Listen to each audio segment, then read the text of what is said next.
he is completely very difficult condition. அவர் அளவுக்கு அதிகமான ஸ்ட்ரெஸ்ல இருந்தனால தான் ஒரு கட்டத்துக்கு மீறி அவர் பாடி ஃபுல்லா பேரலைஸ் ஆயிருக்கு. அவரால நம்ம பேசுறத கேட்க முடியும், உணர முடியும், ஆனா ரெஸ்பாண்ட் பண்ண முடியாது.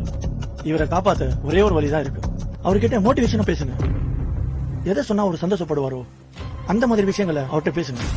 டேய் டேய் டேய் மச்சான், டேய் உனக்கு பிடிச்ச பெக்கரி லெமன் எல்லா வைன் ஷாப்லயும் 80% ஆஃபர் போட்டுருக்காங்கடா. ஆமா மச்சான். மச்சான் டேய் நம்ம எல்லாரும் சேர்ந்து ட்ரிப்புக்கு போறோம்டா.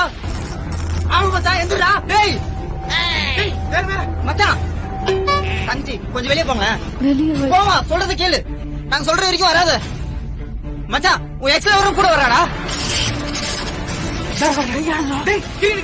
மச்சான் இந்த வருஷம் ஆர்சிபி கப் அடிச்சிருக்கா. ஆமாடா. டேய் டேய் தளபதி கண்டிப்பா படம் நடிக்க போறாரா? ஆமா. டேய் மச்சிச்சி மச்சிச்சி. ஆமா மச்சான், இன்னைக்கு உன்னை பார்க்கவும் மச்சிச்சி வீட்டுக்கு வந்துச்சா. மச்சான் உன் பொண்டாட்டி செத்து போயிட்டாடா. உங்க ரெண்டாவது கல்யாணம் பண்ணி வைக்க போறாங்களா? பண்ண போறாங்க.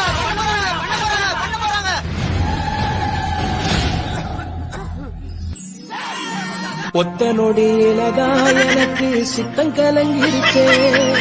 மொத்த உலகமுமே